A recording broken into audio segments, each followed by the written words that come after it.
The Dorkening and all affiliated shows are not intended for anyone under the age of 18. The following may contain discussions or scenes that have adult situations, graphic violence, nudity, strong sexual content, and graphic language. This show is intended for mature audiences only. Viewer discretion is advised.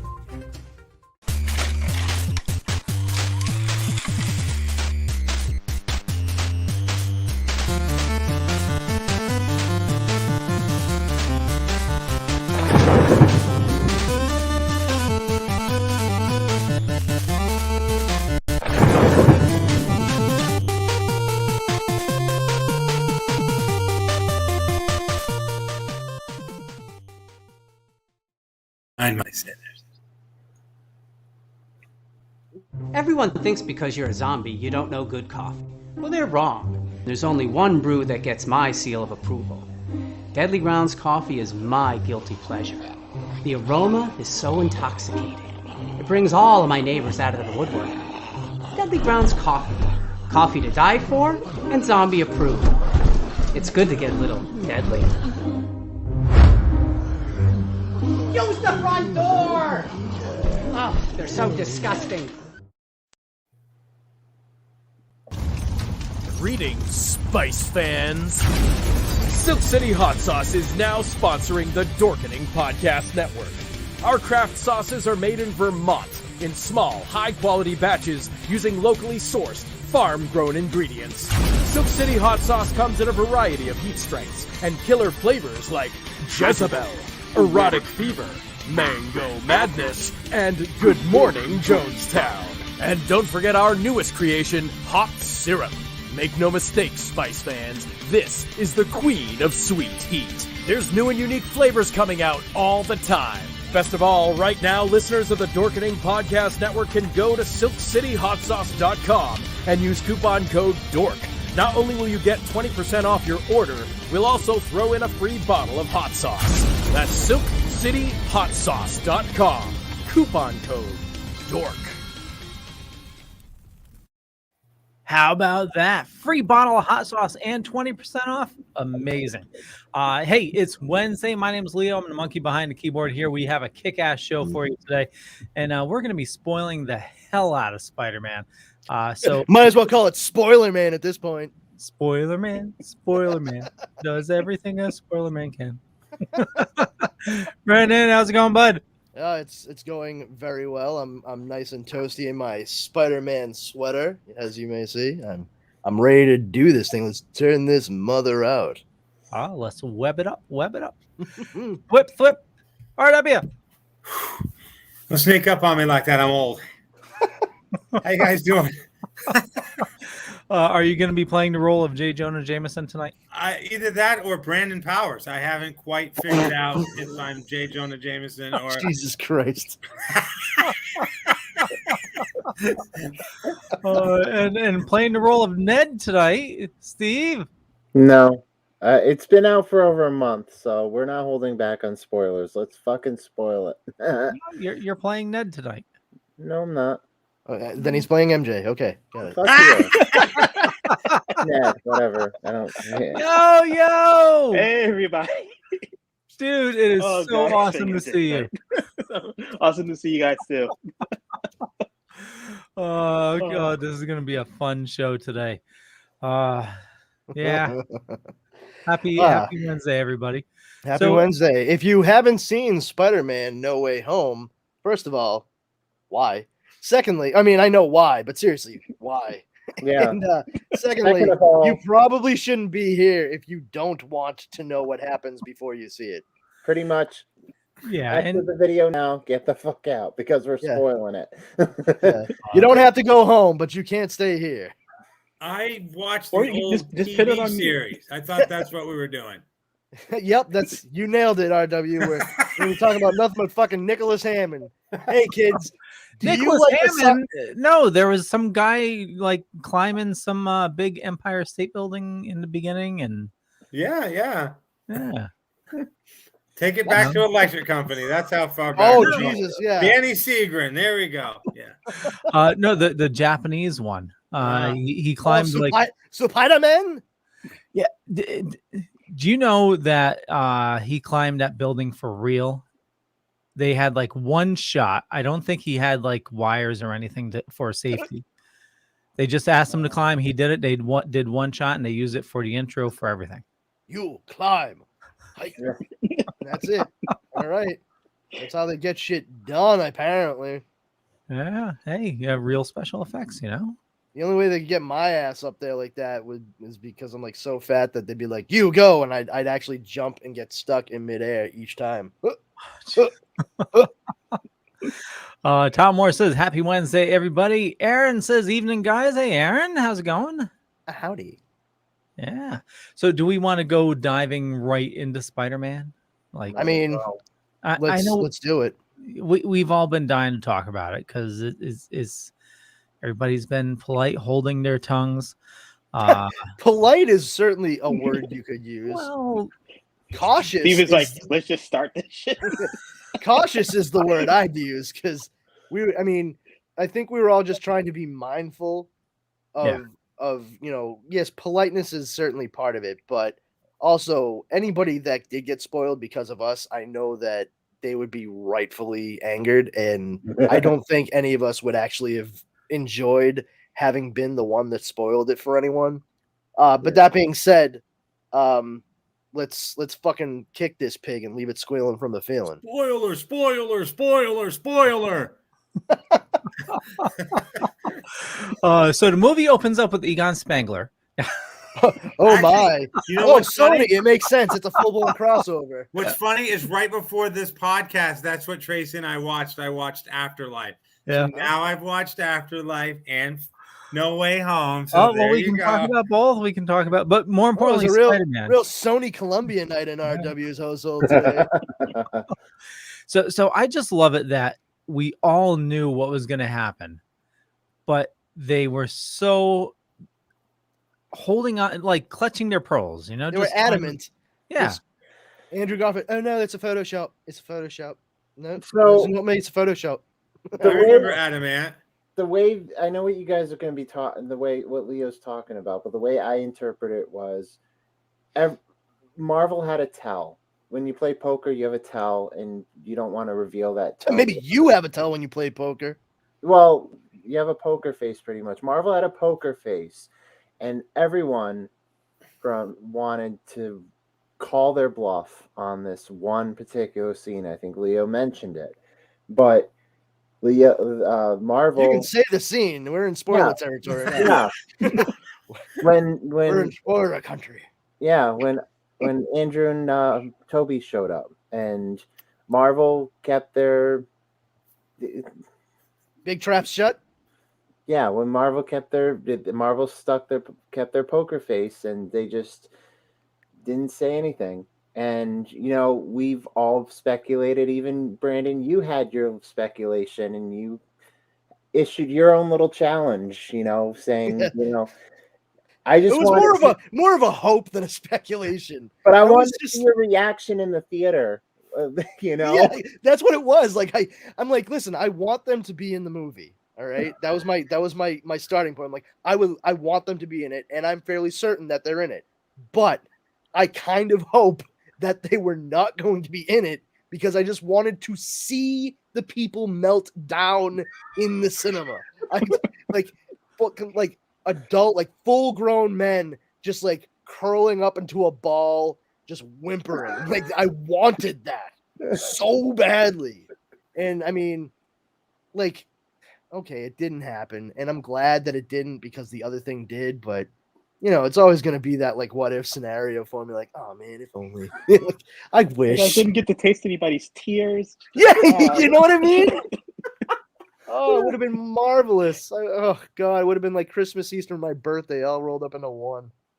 Now, the thing that's been confusing me is the last podcast we had, Leo was very cryptic, and you, Brandon, sort of were like, yeah, I think I know what you're trying to say. Okay. And I'm like, I watched the whole thing looking for the specific thing, and I'm like, okay, I'm still confused. All right, Leo, go ahead. Okay, so here's what I was getting at. So as they entered, both Toby and Andrew. So Andrew entered as Spider-Man. Right. Because everybody sees him as he's the perfect Spider-Man. Yep. Toby entered as Peter Parker because people believe he plays the best Peter Parker. Some people. That's what I was getting at. It was just they filmed it, Yeah. As they lined it up with like the general perception of the audience. I got you. Yep. Yeah. I mean, I wildly disagree about the Tobey Maguire part of it. I like just my perception. That is, I actually have always, and I've said this on the show before. Like I've always preferred Andrew Garfield in the role as opposed to Tobey Maguire. Like I remember when Tobey Maguire was cast, and I was like, the fucking kid from Pleasantville. All right, sure. I guess that makes sense in a way. But when I saw The Amazing Spider-Man, I thought, issues with that movie notwithstanding, I felt that he and Emma Stone were both perfectly cast for their roles in that. With him as Spider-Man, we got, and here's the thing, like a lot of people kind of get locked into like the original like Ditko, like Liam Ditko version of Peter Parker. Whereas for many, many decades now, most of the character's existence, he has not been that milquetoastish, that nerdy. He finally like kind of grew into himself, and he was a bit more comfortable as Peter, and that he found confidence with dating and like meeting and falling in love with Gwen, losing her, and then finally getting to open himself up again when he met Mary Jane Watson, and Peter for a long time has been not like the slickest dude, but he's been a far more confident individual in the comics for decades. And I felt that Andrew Garfield's representation of the character in those movies, where he was a teenager and he was like a little bit of a smart ass to his aunt and uncle, but he still kind of like kept to himself when he was at school and around other students for the most part, because he was a smart kid, and that does put a little bit of a target on you. But then as soon as he suited up as Spider-Man, it was just mouthing off, and he had the exact right physique.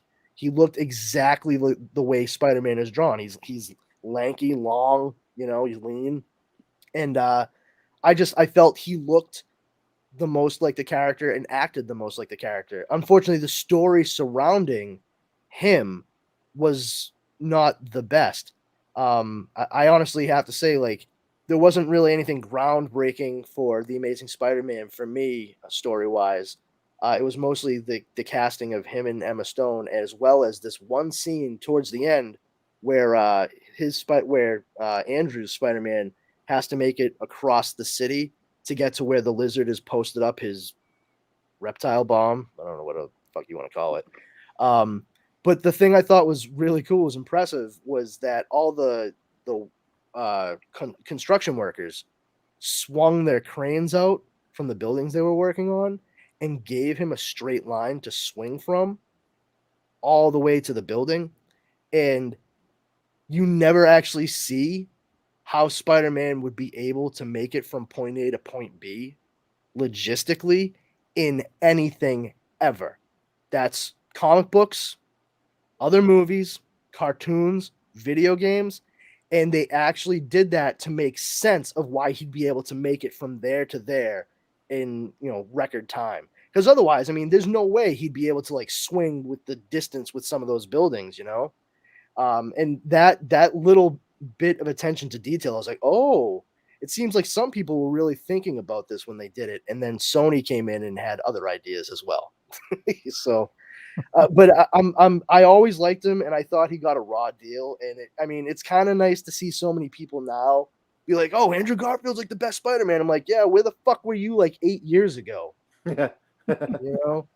Well, I saw an article, I don't know if it's true, and most likely it's not. It's probably just fandom, but where they signed him on to do another Spider-Man. I know it's probably rumor. I think that falls under the category of like, if ifs and buts were candies and nuts, we'd all have a Merry Christmas, wouldn't we? Listen, we have the MCU Spider-Man now, and we just had 2 former Spider-Man actors show up in the most recent incarnations movies, and there's going to be another trilogy with that same new Spider-Man moving forward. And I think, as lovely as it is that so many people are going gaga over Andrew Garfield's Spider-Man and Peter Parker now, I think that would be a backwards move, not even lateral, backwards move, because the audiences will put up with a lot. They've had a lot of multiverse stuff thrown at them from all angles, like Sony, Marvel, DC. It's all happening in all these different places, and it started off with DC doing it with Crisis on Infinite Earths. That was like the big multiverse thing that we had finally seen characters cross over, and now we have it on the big screen playing out, and that's a lot to put on people to really get them accustomed to it. I don't think it's a wise idea at this point to make a sequel to 2 movies that have essentially ended, and they've moved on to 3 more, plus the 3 that need to get made for the new trilogy starring Tom Holland. So it's just, I think it's a pipe dream. It's a lot of people just kind of screaming into the echo chamber and being like, yes, the Amazing Spider-Man 3. It's like, if you had been vocal about that, like I said, 8 years ago, then maybe something might have come of it. But now, why don't you just honestly get over it and move forward? Because we can't keep, now that we have the multiverse, this whole thing was like, well, everything's canon now. It's like, yeah, something, that's actually not true. But because of that, everybody's going to be pushing for the version of things they like the most to get made, and everyone's going to be popping off at the mouth saying like, well, this is what's going to happen next. Sure, whatever you say. Well, Brandon, I agree with you, because I don't think Garfield and Maguire should have a continuation at all. I don't think so, because No Way Home, to me, was a conclusion to all the Spider-Mans that we've gotten before. Yeah. Like Maguire, Garfield, Holland, everything that we've gotten since 2002, a perfect conclusion to all of them. In my opinion. It was like, because Andrew Garfield had his moment of redemption, Maguire had his little moment of redemption, and obviously Holland was having his big, it was his movie, so he was having redemption moments all over the place. So yeah. So Toby looked old, and I just looked him up, and again, he's 46. So yeah, he he's not 22 anymore, however old he was when he did it. But I was like, wow, you're looking old. So yeah, and I don't see him having another Spider-Man movie in him at 46. No. I mean, Garfield maybe, but definitely not Toby. Yeah, and that's okay. I'm fine with that. There was a lot of other stuff that happened in the movie that's worth talking about, aside from, will there be an Amazing Spider-Man 3? Like, let's just assume no. There won't be. Well, one thing we can definitely assume is we're going to get more Daredevil. Yes. Because Peter Parker had a very good lawyer in this movie. Oh, hell yeah. Yeah, it was pretty awesome. And we're getting we have Kingpin showing up in Hawkeye, and we have Echo coming up. Obviously, she showed up in Hawkeye, and she's showing up in her own series soon. So Daredevil's coming up all over the place soon. So yeah. He didn't don the suit, but he did show off his powers, which was awesome. Somebody threw a brick through the window, and he was able to catch it, just like RW did. It was that fast. I must have missed that part. I must have been blind to that whole scene or something. Oh boy. I see what you did there. No, you didn't, actually. And then WandaVision, or what, I forget her character's name, shows up at the end. So I was like, what are they doing here? So. Yeah. Well, at the end of the movie, there's a stinger and then there's two stingers really. Yes. There's a stinger involving Eddie Brock from Venom, which continues the Let There Be Carnage post-credit scene. Yep. And then the other one was sort of a preview for Doctor Strange and the Multiverse of Madness. Yep. And it's the trailer that we have now. Yeah. Yeah. Yep. But I mean, if to jump into mentioning that, I mean, for anybody that's seen Venom, Let There Be Carnage, you saw at the end, the post credit there, where Eddie's like sitting in a bed and like talking with the symbiote, and it's telling him like, oh, I'm part of a hive mind that has been around for 80 trillion years and spans the multiverse, and if the things that I know would just like blow your tiny little mind. And Eddie's like, oh yeah, why don't you hit me with it then, big dog? Let's see what you got. And he goes, okay. And just as it seems like the symbiote's doing that, everything like kind of shakes and shifts and the whole room changes, and all of a sudden it's like bright and sunny. And he's freaking out. He's like, what just happened? And the symbiote's going, I didn't do that. I didn't do that.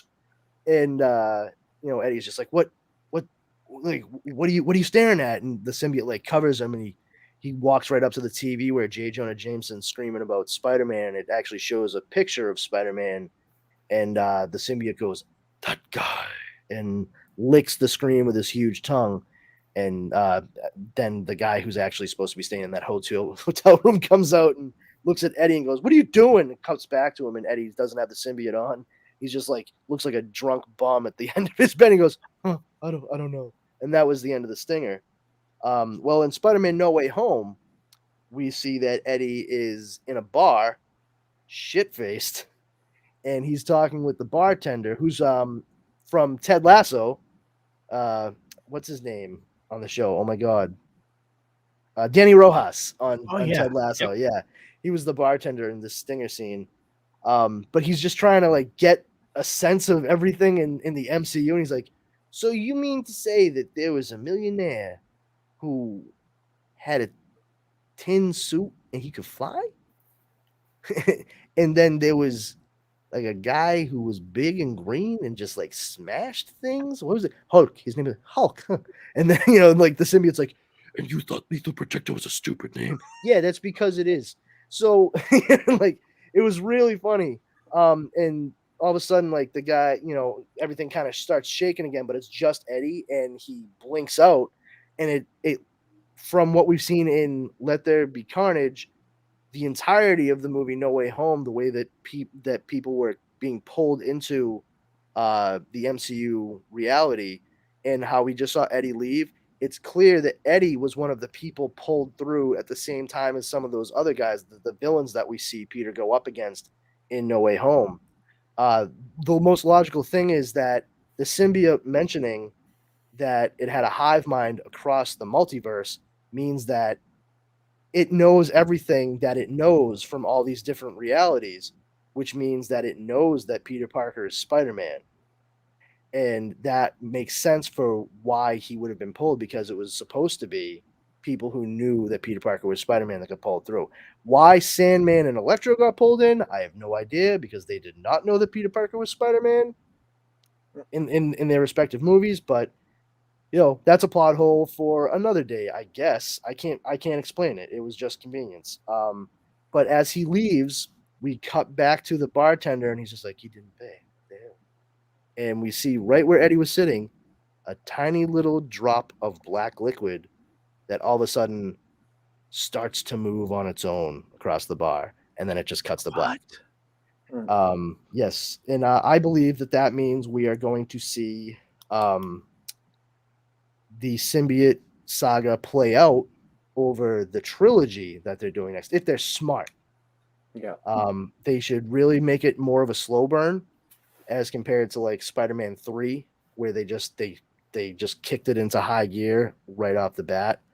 And my wife actually made a very good point. The suit, like I know I'm kind of like working backwards here, but the suit at the very end of the movie, It's no longer the Stark tech. It's a cloth suit that Peter makes himself, and it looks very much in line with the classic Spider-Man costume. Exactly. The main difference is the back spider is not rounded. It looks more like the elongated spider symbol from Andrew Garfield's costume. But it's nice and shiny and bright red and blue. And I was like, oh, that makes sense. You know, he wouldn't be able to use the Star Tech anymore, this, that, and the other thing. And my wife, Dara, actually said, yeah, but also, I mean, if they're implying that he's going to get the symbiote in the next movie or whatever, wouldn't it make sense for him to just like have a regular cloth suit for a while? Because then when he has the symbiote, it's just like having the Star Tech all over again. Like it'll increase his strength and it'll make him better at what he does as Spider-Man. And you know, if he had the Star Tech, would he have cared that much about having the black suit then? I'm like, oh shit. That's smart. Yeah, I was like, you've been paying attention? Yeah. Fuck. But yeah, so like I think she might be right on the money with that. Not that it'll be explicitly stated, but it makes a lot of sense. But yeah, that's some like that's mostly like after credits stuff right there. There's one thing you brought up that I have to question. Didn't Peter apologize to Sandman? Not apologize, forgive Sandman in Spider-Man 3 for killing Uncle Ben. I don't know. I can't remember. I He try not to did. think about that movie. So I think he did know. Yeah. Oh, well then, I guess I was wrong. I don't know. Like I don't know about Electro, but like, no, Electro definitely didn't know that Peter was Spider-Man. Or maybe Electro I did. think that was just when the Jamie Foxx. Oh, but so Electro was working with Hobgoblin though, and didn't Hobgoblin know that Peter was Spider-Man? Yeah, he did. But at what point did he know? Here's the thing, though. There's a line in there that kind of belies that fact, though, because that speculation, because Electro actually says to Andrew Garfield after everything occurs at the Statue of Liberty, and he sees his face, he goes, "Huh, I thought you would have been black." Oh, No, that was Richard Pryor. I was waiting for it. No, I think Electro knew, but I think he was just in shock. Oh boy!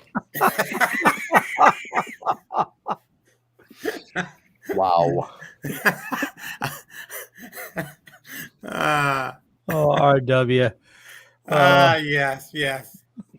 The king of puns coming up on Monday, actually. Oh my God. Oh, love it.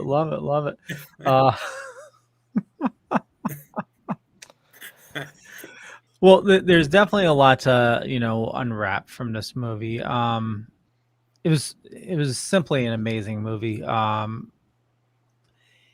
the way it feels, and the way it ends with obviously, Doctor Strange needs to redo the spell, and everybody forgets that Peter is Spider-Man. But him starting off on his own without Aunt May. Obviously, Aunt May dies in this. Spoiler. But it seems like to bring Uncle Ben in to die. No, she did the Uncle Ben line, and then yeah. It was a joke. It was a joke. And she actually, here's the thing: for the first time in any of the Spider-Man movies, the line is said correctly. Mm-hmm. The tagline that was used, and even how it was said by Cliff Robertson in the first movie, was always, "With great power comes great responsibility." And even in like 2002, that chapped my ass, because that has never been the line. The line has always been, "With great power, there must also come great responsibility." And that it's a distinction, because just because you have great power does not mean you have great responsibility. That's why those words are in the middle. There must also come, but it doesn't mean it will. So when you say "with great power comes great responsibility," okay, so then why doesn't Green Goblin have any great responsibility? That makes no fucking sense. And that's part of the lesson that Peter learns because of his own hubris. With great power, there must also come great responsibility. Because if you don't have that responsibility, the things that happen as a result of your inaction are ultimately your own fault. But yeah, May says, with great power, there must also come great responsibility. And in the theater, I was just like, yes! Like, that was probably, like, honestly, like, that was, for me, like, my biggest, like, oh, fuck yeah moment. Because everything else, I mean, for the most part, I kind of expected to see. The bombastic stuff and the big CGI fights, like, I anticipate that, not every little detail, but you're going to get those set pieces. It's the character interactions and moments that really, like, sell everything you're seeing. Willem Dafoe as Norman / Green Goblin, and Alfred Molina as Otto Octavius. I mean, the way that they like slid right back into these characters and still were able to add even more nuance to how they were portrayed originally is just wonderful. Yeah. Now, do you think the way they're obviously they're going into a new trilogy, it feels like everything obviously was reset, but it seems like everything before this movie is sort of like just the prelogue, just just the beginning of everything. Kind of. I mean, yeah. I don't want to jump into like that end of the pool necessarily, because one thing, like, I love all these Marvel movies getting made and stuff. That doesn't mean I give each movie a pass. I take each thing individually. If it's good, if I like it, I like it, and if not, I don't. And I have my reasons. It's never just like, like, oh well, I thought it was stupid. Like, no. Here are the 5 things that I found to be problematic with this movie, kind of deal. If you can't give good reasons for why you didn't like something, then just go back and reevaluate your fucking opinion. I thought it was stupid. Sucks to be you, RW. I don't know what to tell you. Go back and reevaluate your fucking opinion. But the thing is, like, I don't think it's fair to anybody, audiences and Marvel, believe it or not, to act as if they have had this gigantic, like, fucking star map of every single thing that they want to do, that they've been doing since like 2008. That's preposterous. And the thing is, that is an actual, like, argument that people throw out there. Like, Marvel knows what they're doing. They've had it all planned out for like a decade. I'm like, no, they fucking haven't. They most certainly have not. Like, the MCU started because, and this is a fact, Jon Favreau just thought it would be kind of cool and funny to have Nick Fury show up in a post-credit scene, because Mark Miller and Brian Hitch made Nick Fury look like Samuel Jackson in the short series The Ultimates. That's it. That is it. That's the reason why Nick Fury was at the end of Iron Man. Mm-hmm.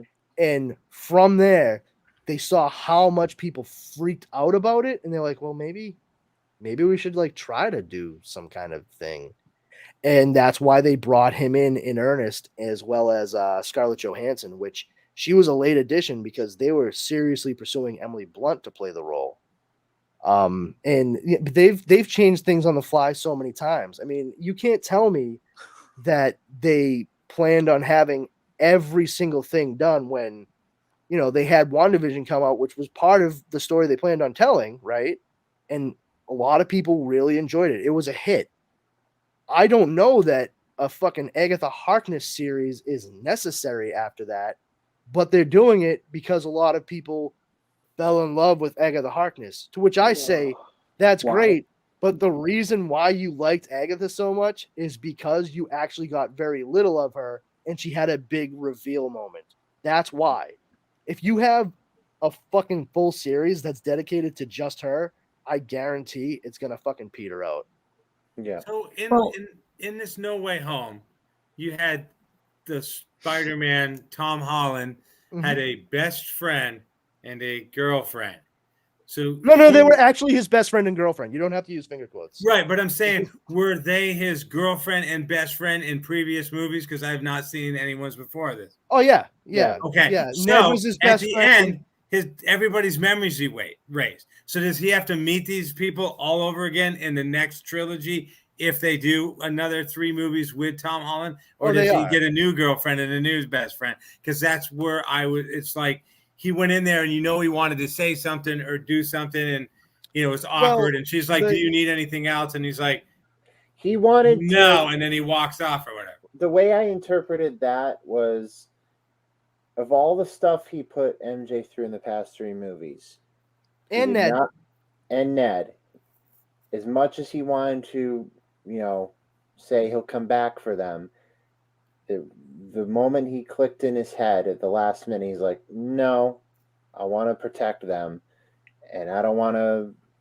Not yet. So I think that he's biding his time. It's also the same thing that Toby did, just walking away from the relationship. And if it goes similar to, one more day, oh God, please it's a perfect way for them to bring in Mephisto. God, no. Okay. And I mean, 2 things. No. And the second thing is it's fucking Mephisto. It's short for Mephistopheles. Get it right. Thing, hell no. And I think I figured that. I figured if let's say I was somebody like a superhero and you knew it, you guys would be in danger because people would be always trying to do something to you. So you're like, I have to protect these people, and as much as I want these people my friends, having them as my friend is not a good thing. Sort of like the reason why, again, not to shift gears, Egon left his daughter because he knew that there was the danger surrounding or whatever, and that's why he didn't abandon her. He just knew she'd be safer or whatever. So I get it. It's a selfless thing. It's a selfless thing. Yeah, a selfless act. Spider-Man's whole thing since day one is sacrificing guilt. Sacrificing guilt. And that's exactly what came into play in that scene where he finally went to approach MJ and Ned at the coffee shop, the donut shop that she worked at, after everything, everybody forgot that who Peter Parker was altogether. And it was his own guilt about what had happened to them and what could potentially happen to them again. And the fact that he was just satisfied, he realized, I think, and in that moment, like, I'm just happy knowing that they're going to be safe and I don't have to worry about them anymore. Yeah. I hope they live good, happy lives. I will sacrifice the friendship that we had to make sure that they're okay. And that right there is a very large part of who the character of not just Spider-Man, but Peter Parker is. And I think it's important to show something like that, particularly in these movies, because May was his parent in the 3 flicks. They never ever mentioned Uncle Ben. They never mentioned him. They never mentioned losing him. The closest we got to any kind of reference to Ben was in Far From Home, the second movie, where or as I like to call it, Spider-Man If Looks Could Kill. That's exactly what I thought of when I saw the movie. I was like, oh, is Richard Grieco going to have a fucking cameo in this thing? And the suitcase that May gives him to bring his stuff to Europe with on his class trip has his uncle's initials, BFP, Benjamin Franklin Parker. That's the closest we get. And you only understand what BFP means if you're a fucking comic book nerd. Like, oh, that was his uncle's old suitcase. But that's it. We got nothing else. But then in No Way Home, as we see Green Goblin, he's the one that murks Aunt May. Sorry, or I'm from Massachusetts. I'm gonna say Aunt May. I don't say fucking aunt. Okay, and she throws the whole with great power there must also come great responsibility line. So we finally saw him actually like suffer a loss in front of him. I don't know that they gave it enough room to breathe in that movie because there was an awful lot of stuff happening. There were a lot of moving pieces in No Way Home. It's a lot of juggling. I don't think it carried as much weight as, like, especially the first movie with Tobey Maguire. Like, I'm not like as enamored of the Raimi trilogy as a lot of other people. I know a lot of people like think Spider-Man 2 is like one of the best superhero movies ever made. I think it's a good superhero movie, but I wouldn't say one of the best. But that scene where Tobey Maguire approaches Cliff Robertson and, you know, he's clearly dying from the gunshot, and you see him just internally snap, and he decides to go after the guy that just killed his uncle. That is the most visceral scene out of any of the Spider-Man movies we've seen. And to the point where Toby catches up with the guy and barely touches him, and the dude trips over a pipe near a window, and that's how he falls out of a building and breaks his neck. So thankfully we can say, like, Spider-Man's not a murderer. He didn't kill him. But if that pipe hadn't been there, he may have been. He may still have killed that guy. And those are things that weigh on Toby's Peter Parker and why he drives himself to use his powers correctly from that moment on. The confluence of events there. But it was really effective, and it hit hard when it happened. I mean, the Danny Elfman music was in full effect, and it actually worked well for when he's swinging in his sweatsuit, like for wrestling and all that. It's very visceral. It's very similar to no, let me finish. It's very similar to in Superman the movie when Clark loses his dad, Jonathan. It makes a lot of sense. It hits hard, and they let it breathe within the story. They let you feel it. That didn't happen in No Way Home. They had Aunt May die, say that line, and then it was right into the swing of things. There was no breathing room. And I just really hope that we have a little bit more pensive action moving forward and see a little bit more of the guilt-ridden Peter who's on his own, because, like, he can't always be like this jocular, like, happy-go-lucky type kid that it's just like, man, I'm like this smart, cheery kid that also happens to have spider powers. Yay! That's really what he was in these three movies. In the second one, really, though? Yeah. I mean, second one, really, what? Because, I mean, he had the weight of, like, everybody expecting him after Tony died. Nah. I mean, oh no, I cannot stand that fucking movie. I hate Far From Home. That movie fucking sucked. The only good thing about it was the very end. For me. I fucking can't. I cannot stand Iron Boy. I cannot. I'm not like being clever about Tony Stark. I'm talking about Peter Parker. I fucking hate that in Homecoming and Far From Home, he's all like, huh, Mr. Stark, and then we get no Uncle Ben, nothing whatsoever in these movies, right? But then he spends how much time in Far From Home going, oh man, I really miss Mr. Stark. I just wish he was here. You barely fucking knew him, dude. Like, seriously, you barely knew that guy. And they tried to make Tony Stark into his Uncle Ben type character.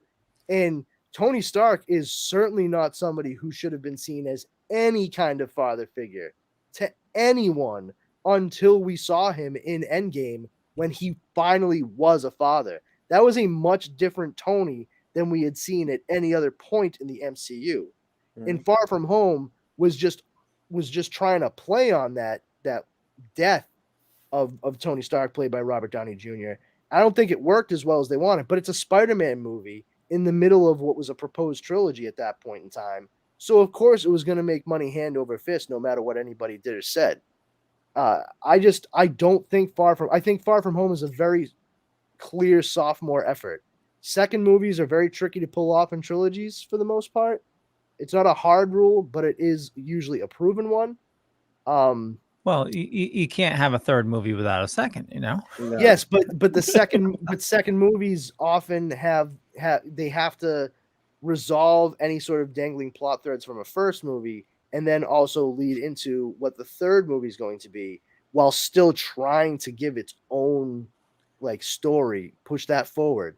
And I think the stuff with like at the end where you find out it was Skrulls and you have Mysterio and you find out he's like yet another jaded, cynic, fucking backstabbed Stark employee. Like, I mean, really, most things in the MCU it's his fault if you really think about it. Yeah, I mean, Ultron, fucking the Vulture. I mean, the Vulture and Mysterio were both results of Tony Stark. Yeah. You know what I mean? So hold on, Steve. RW, I know you've been waiting to go for a while there. What did you have? I got three things all quick. First one, Danny Elfman actually did a score that was actually good and contributed. No, that one part. Because otherwise, it's dum dum dum dum. Okay. Second thing, not to get out of the Spider-Man genre, but Superman 2 is probably one of the greatest superhero movies of all time. And that's where you find out that anytime you decide to become a superhero and somebody finds out what your weakness is, and in Superman's case, it's people. So when all these people are getting like trashed on, Superman's trying to save these people and fight, Zod and Ursa and Nod, and they're like, there's this weakness. He cares for these people. So Spider-Man has that same thing. If people are attached to him, they're going to go after them, and you can't fight a bad guy and try to save your friends at the same time. But I just wanted to say those two things. One, Danny Elfman made music that was actually good. For Superman 2 is probably the greatest superhero movie of all time. Well, and it's funny because I was gonna cite Superman 2 in the whole like resolution for Peter Parker at the end of this movie where he walks away, because that is essentially what Superman does at the end of part 2. He uses a made up fucking bullshit superpower where he kisses Lois and makes her forget that he is actually Superman. That is exactly what No Way Home ends with. Like, Peter sets it up so no one remembers, and then he makes the decision to not inform again and keep them safe. That is what Clark does with Lois at the end of Superman 2. She is still wearing the necklace, though.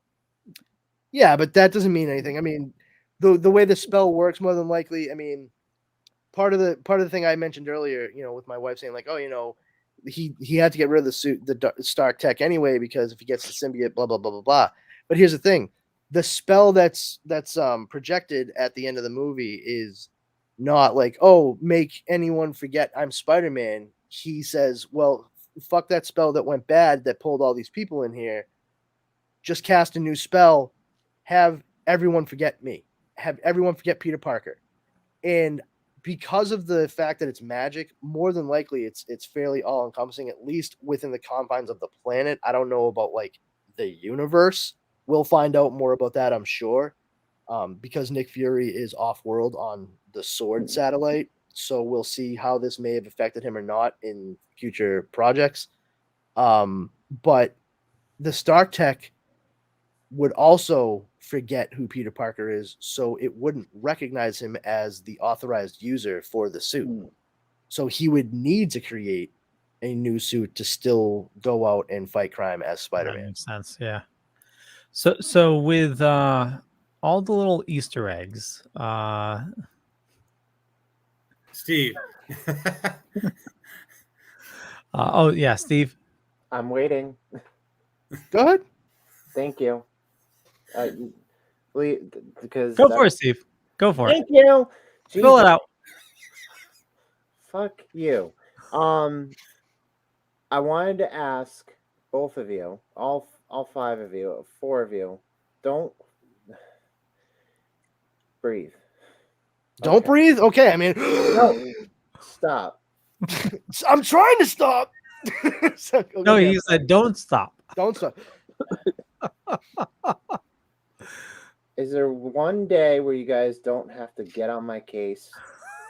Thank you. I want to ask you all, do you think Spider-Man No Way Home deserves a Best Picture nomination? Because there have been rumors that Marvel wants to push it for a Best Picture nom. No. No, I don't think so either. To quote a song, no. No fucking way. See, I wanted to ask that, but I've been left on It's the a back superhero burner, movie. All the Hollywood elites are hating on superhero movies. So here's the thing, right? I actually think one of the only like auteur directors I've seen have anything good to say about Spider-Man. And it was actually a very good and magnanimous thing to say. He was kind of making a broad statement about all these other filmmakers who keep mouthing off about superhero movies, the superhero genre. It was Paul Thomas Anderson, director of Boogie Nights, Magnolia, Punch Drunk Love, the new Licorice Pizza, and he said, a lot of filmmakers, a lot of other people in this industry have been complaining about superhero movies for a while, and how they're going to fade away and they're destroying what we think of as cinema. But here's the thing. I'm pretty sure that Spider-Man No Way Home is going to be the movie that drives a lot of people back to the cinema. So really, I'm thankful for the fact that movies like that are being made, because it shows us that people will still go to the theater if we make something compelling enough for them to go. Yeah. And that was a very smart, thoughtful, and informed statement he made. And it's far better than old men screaming at the sky because people didn't go see their movie. Well, I'll tell you, I made a broad statement once and I got slapped across the face. Canceled. So see, broads are like another word for women. No, we got it. We fucking got it. It's okay. I was trying to get a broad statement across for 5 minutes, but Leo kept shutting me down, and everyone else had to get their point across. I was trying to make sure everybody had their turn. So, well, you kept RW had his turn, and then I was about to talk, and then because I forgot. Well, RW was nice enough to remind children. Children, stop. Kids. Okay, so I was gonna ask, and I know we should wrap up soon. With all the Easter eggs and I'm a bit of a scientist myself. All the like fan service items. What was your favorite from the movie? Okay, I'll go. My favorite Easter egg, and I actually did mention it to you, Leo, like the day you saw the movie. I was like, "Are you back? Did you see it? Did you see it? Okay, good." Because the only person aside from my wife that I knew that I could talk to about the movie was Justin, and I was like, "Justin, what about this?" And he's like, "Yeah, I know, man." I'm like, "Fuck, all right." But here's something that I noticed that nobody else I knew at the time, because I saw it right when it came out. And I didn't see anybody talking about this, not on Reddit, nothing. I actually made a Reddit post for it, and people were like, "What?" I'm like, "Yes, that's right." In the movie, for anybody that's seen Spider-Man, directed by Sam Raimi, starring Tobey Maguire, an interesting bit of that is Willem Dafoe. In that movie, he's playing a multi-billionaire who's running this war industrial complex company, Oscorp. And because of the fact that he was playing a multi-billionaire, they set him up with a dental prosthetic. If you actually watch the movie, Norman Osborn has straight white teeth, and Willem Dafoe has crooked teeth. And the only time you actually see Willem Dafoe's real teeth in the entirety of Sam Raimi's Spider-Man, the first movie, is when Norman's talking to the Green Goblin persona, which is his reflection in his study. His reflection smiles back at him, and it's Willem Dafoe's regular teeth. And it cuts back to Norman, and his teeth are straight and white, and the look of like fear on his face. Well, in this movie, they actually incorporate that into a Jekyll and Hyde-like physical transformation. When you watch No Way Home, pay attention to Norman. When he is Norman, his teeth are straight and white. But when he switches to the Goblin persona, no dental prosthetic, it's Willem Dafoe's regular crooked teeth. And it makes a humongous difference. But I noticed it in the theater. I was like, what the fuck? And I think I would have missed it if not for the fact that I had my wife rewatch all of the Spider-Man movies before we saw the movie, because I was like, there's just no way that you're going to be able to get everything that this movie has to offer if you haven't fucking familiarized yourself with the Spider-Man flicks. Like, not everything. You can get the general stuff, of course, but like, she's married to me and I was going to want to talk about shit, so I needed her to see that stuff. And yeah, I saw it and I asked her, I'm like, did you see that? And she was like, oh my God, yeah, I saw it. Absolutely. And no one mentioned it. And then finally, like 2 weeks after I had posted something, that's when people were like, hey, did you guys see Norman's teeth in the movie? I'm like, oh, fuck all of you so hard. But yeah, that was honestly like my favorite thing, just because it was such a small, subtle thing. And I do believe that if Stan Lee were still alive right now, he would have been like tickled pink about that, because he was a sucker for the classics and he loved Robert Louis Stevenson. I mean, The Strange Case of Dr. Jekyll and Mr. Hyde was actually a huge inspiration for the Incredible Hulk. But I don't doubt for a second that he would have hated. I don't doubt for a second that he would not have hated this choice. But yeah, that was the thing that I kind of geeked out the most, honestly. RW? I got nothing. Go ahead, Steve. What do you mean you got nothing? He just said he hasn't seen like the other two movies, and Thank you. Okay, my turn. I loved it. There wasn't no particular one scene that I could pick out. I just liked the movie. Going in, I didn't know what to expect. I mean, I knew what I was kind of expecting, but I wasn't going to stalk the Reddit forums like Leo does and just spoil myself. I just, went in with knowing what to expect and not knowing what to expect, and my perspective changed and I got what I expected. But like I said, I didn't want to spoil myself. So, but other than that, I was excited, and I don't know where I'm going with that. So, hey, Yo-Yo, what's the favorite scene from the last movie you saw? The last movie I saw. Well, the Teletubbies. No, I haven't watched anything in a while. Wow. We're just gonna skip me for the moment. No, it was crazy when they had like two other Tinky Winkies from different realities come through. Man, this is like talking to a brick wall. Teletubbies, No Way Home. Yeah, we will wrap things up. Everybody watching Boba Fett? Yes. I have not started that. I just finished Hawkeye not too long ago. Okay. It's not started that yet. Did you watch Bad Batch? Not yet. I figured I should watch that first. Well, you don't need to watch it first, except for the most recent episode. They bring back a much loved character. At least I think it is. Okay, sure. I watched like 2 episodes of the Bad Batch and I was like, eh. Okay. Bringing back Itchy. Itchy. You're close. It's actually Moochie. Moochie or Mucky. The spoiler, the Rancor. Oh.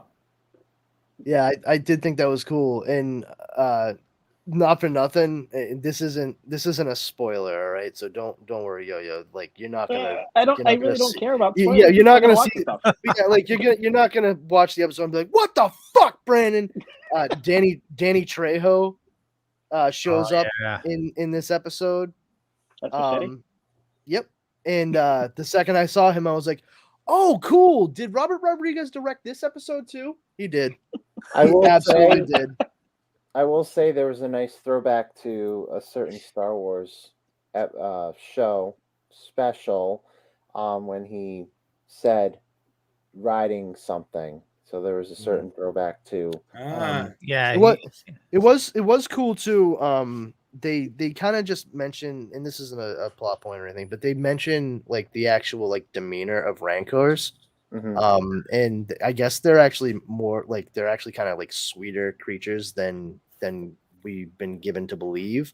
And the point is made like you always see them violent and aggressive because those ones that you've seen have been trained to be violent and aggressive, but they're actually like quite loving.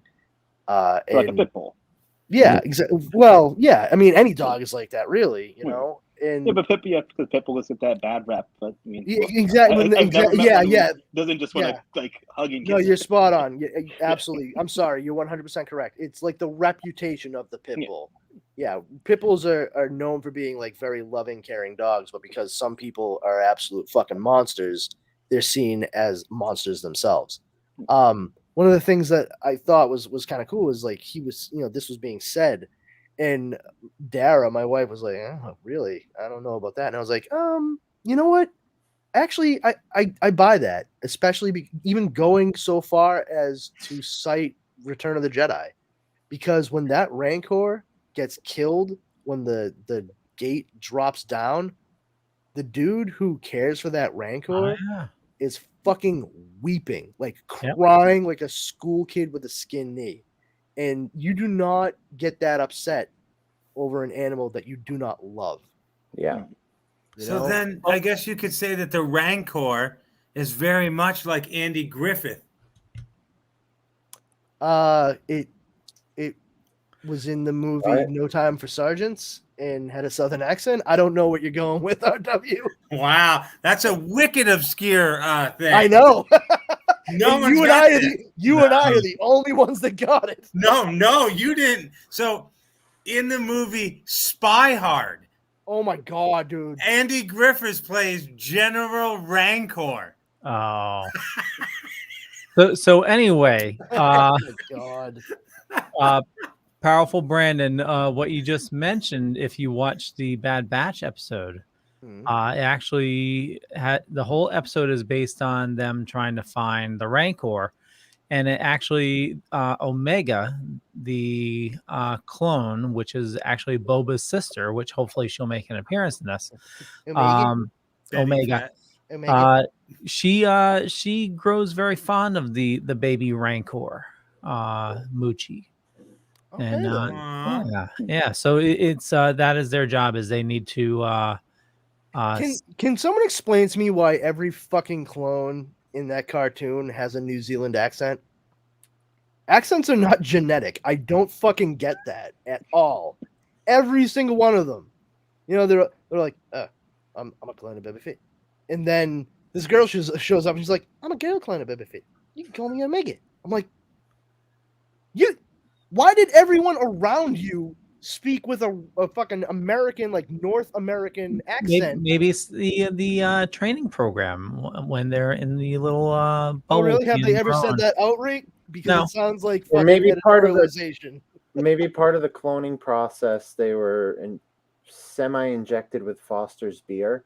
So that's Australian. Whatever, same demographic. So whoa, don't let them hear you say that. Yikes.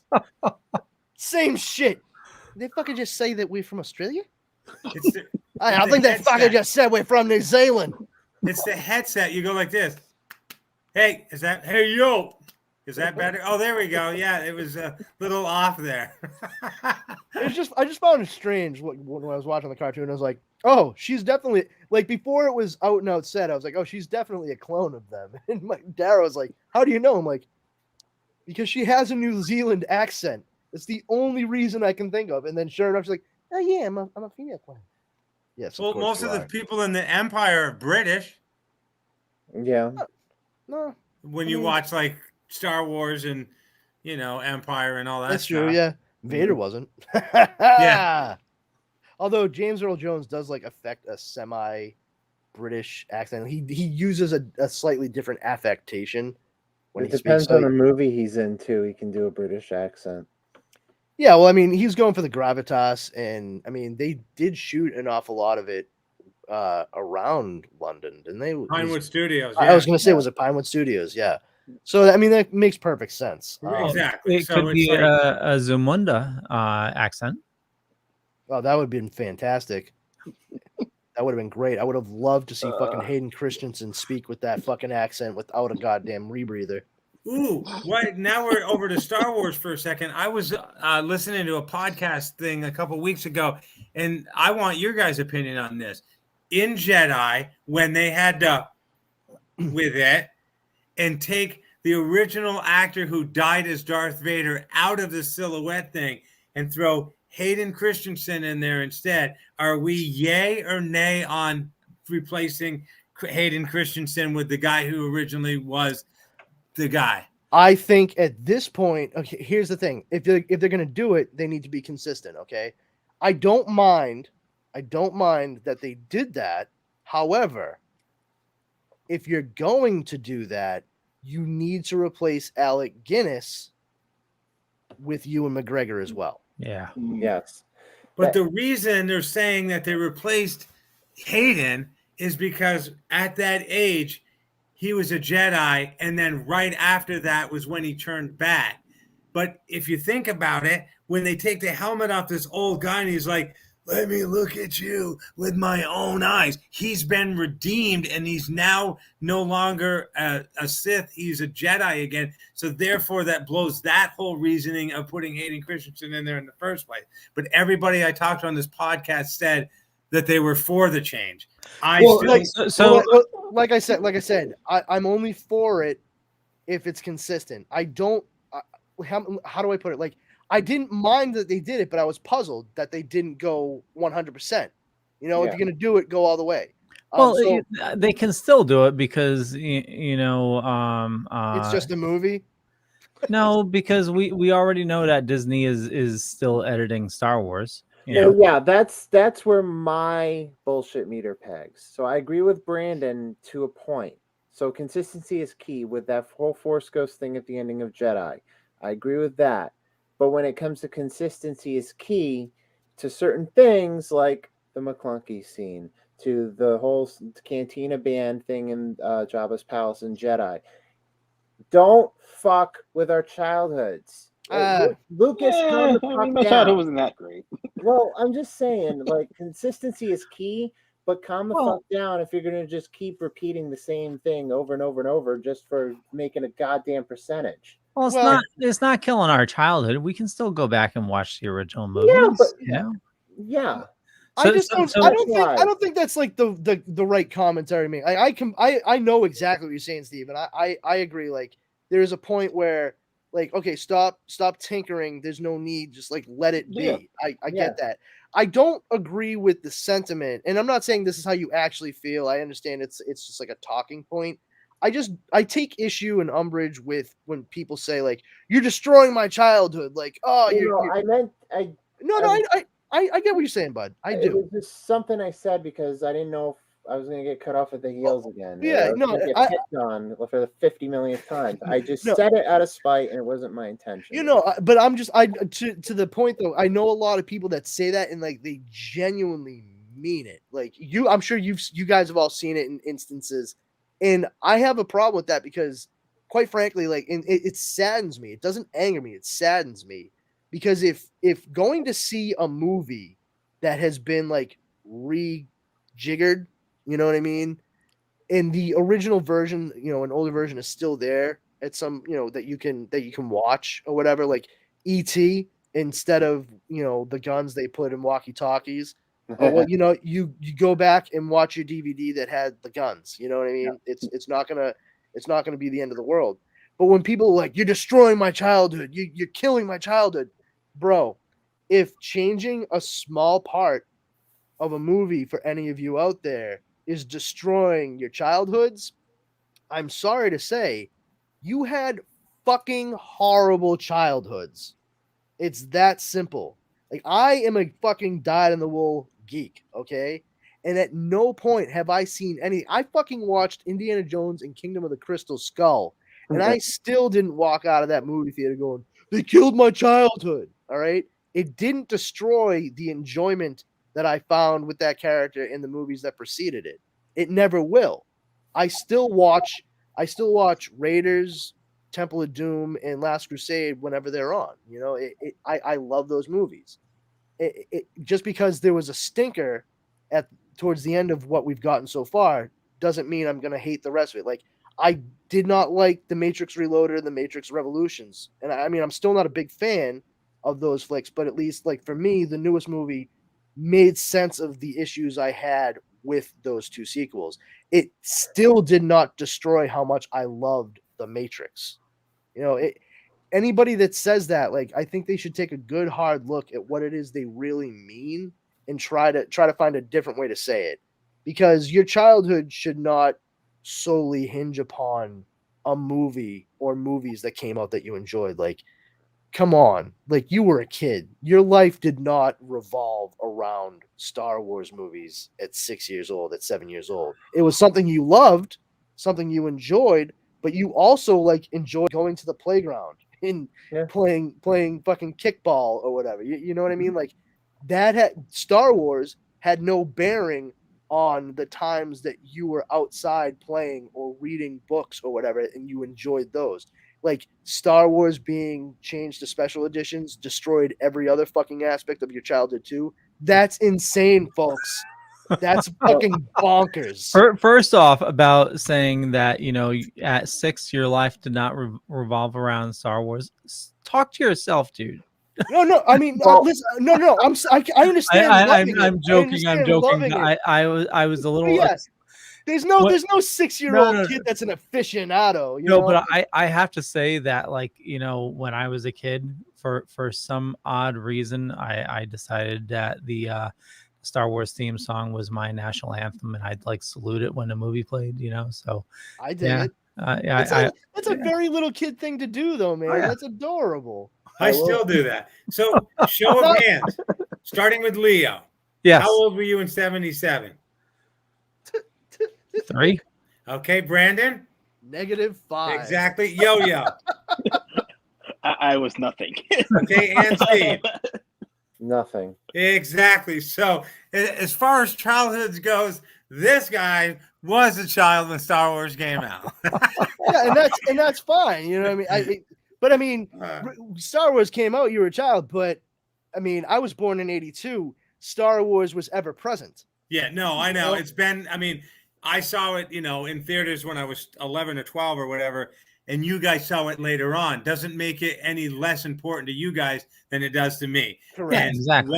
Once it was there in 77, it literally never went away. So it's not like some movies that you go, hey, have you seen, you know, They Call Me Bruce? And you're like, I never heard of this movie. Oh, man. No, but I'm just saying. I watched that movie as a kid all the time. Right, but I'm saying, like, you come up with some movie and people go, never heard of it. You go, anybody here know Star Wars? I mean, you could be 1 year old right now and you'd be taking your pacifier out and raising your hand. Like, what I'm saying? I was a 90s kid and I grew up. You remember in 97 when the special editions came out in theater? I worked at the theater. Yep. Those were the first time I saw Star Wars in the theater and the first time I ever saw them. Then I had to go double back because someone in the theater told me there was original version, so I had to double back and find them. Oh. And then ever since I was on a crusade to find, and then rewind to fast forward to when Leo told me about the Despecialized, and that's been my go-to ever since. Yeah. I was in storage last weekend finding some LPs for Tracy, and I found a VCR in storage, and I'm like, I'm going to bring this thing to Tracy's apartment, see if this thing works. So I plug it in, I hook it up, and the only movie I could find that she had was Canine. Because I didn't want it to eat. I didn't want it to eat my tapes first. So I'm like, if it eats Canine, I don't really care. Here. No big loss. So I put it in and I hit play and it works. And I'm like, here's the thing, though. I used to watch movies on that. Do you have head cleaner though? Somewhere I do, yeah. Use that before you go in earnest to watch any of that. Because if it's been a while, you could three movies in. What he actually says is, get dressed up as Ernest. Yeah, and there you go. So I put all these videotapes I made of me when I was like 17, 18, like lip syncing and doing all this crazy shit. So I'd have to buy a digitizer, but they're like $150.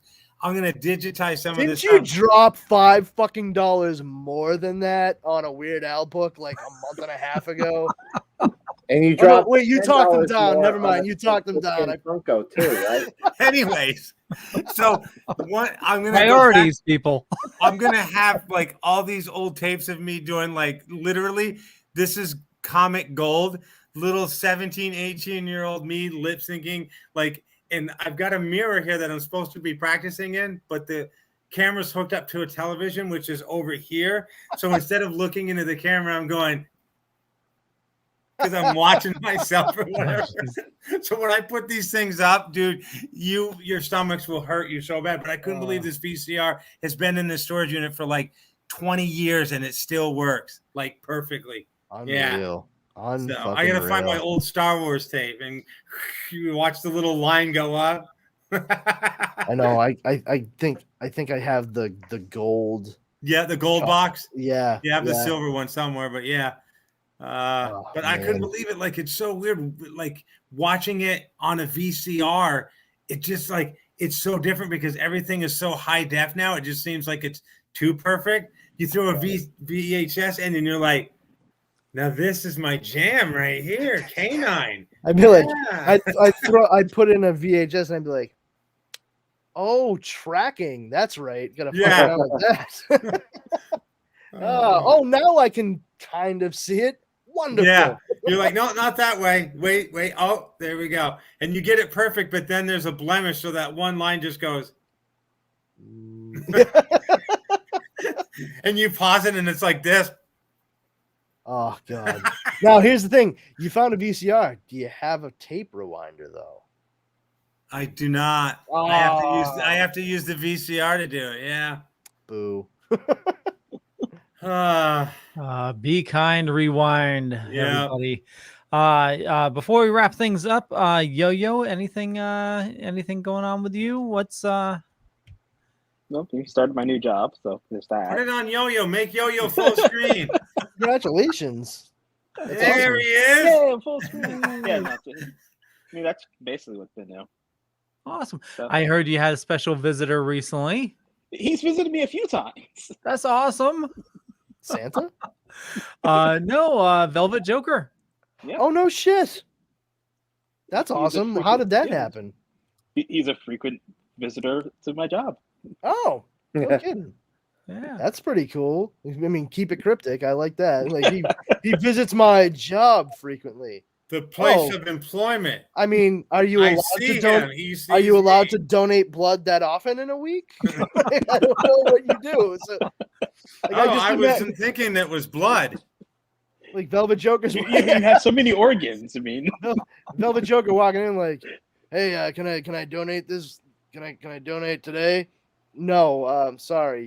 You've already donated every other day this week. We can't take any more blood from you. It wouldn't be safe.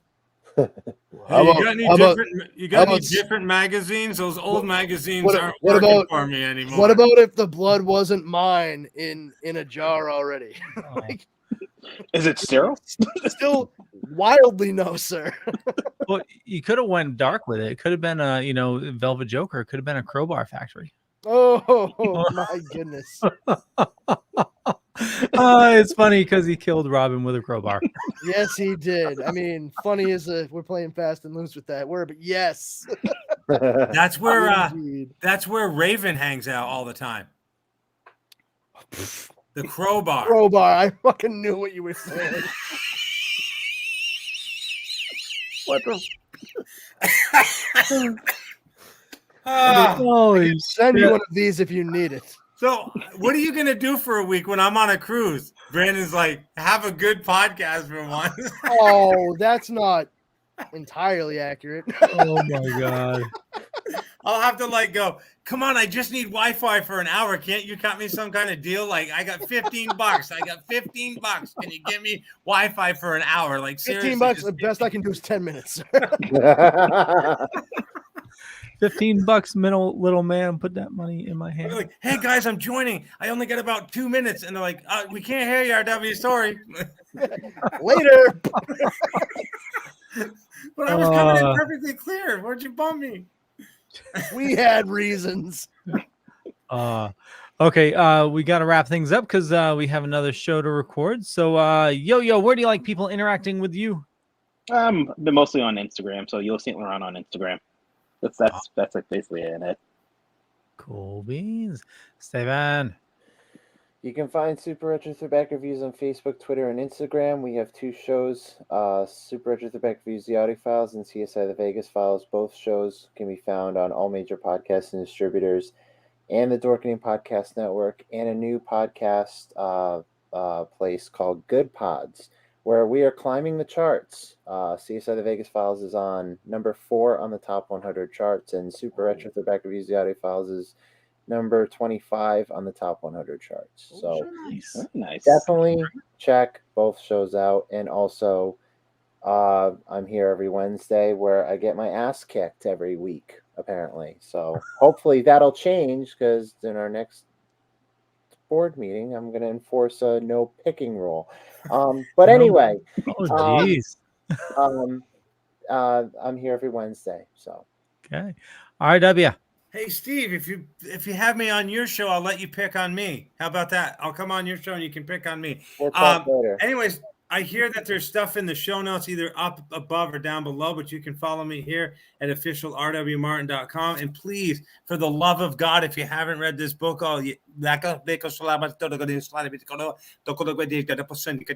you have not read this book yet, please go out and get it, because I'm going on a cruise and I need money. And this book is funny like me. Thank you. Powerful, Brandon. Did our W have a stroke right then, or did I? What the fuck just happened? Jesus, Mary and Joseph. I thought he was reading. Either of you smell burnt something burning? I always smell burnt toast. That's the scary part about it, man. That's why I can't tell. Yeah. So anyway, I'm Powerful Brandon. If you feel so inclined, I'd love for you to come over and check out the Powers Combined Facebook group. It's just a group of geeks that we share info and jokes and memes and just have a good time. Our number one rule is don't be a jerk. If you violate that, you will be booted from the group immediately. We do not mess around. It's a place for everyone to just let their geek flag fly. And you can follow me on Twitter at Brandon's Powers and on Instagram at this Brandon Has Powers. You can find me here every Wednesday night at 9 p.m. Eastern Standard Time on the Dorkening Podcast Wednesday show. And you can also keep your eyes peeled, please, and thank you, for a couple of podcasts that Leo, myself, and our friend Justin Cooper are doing.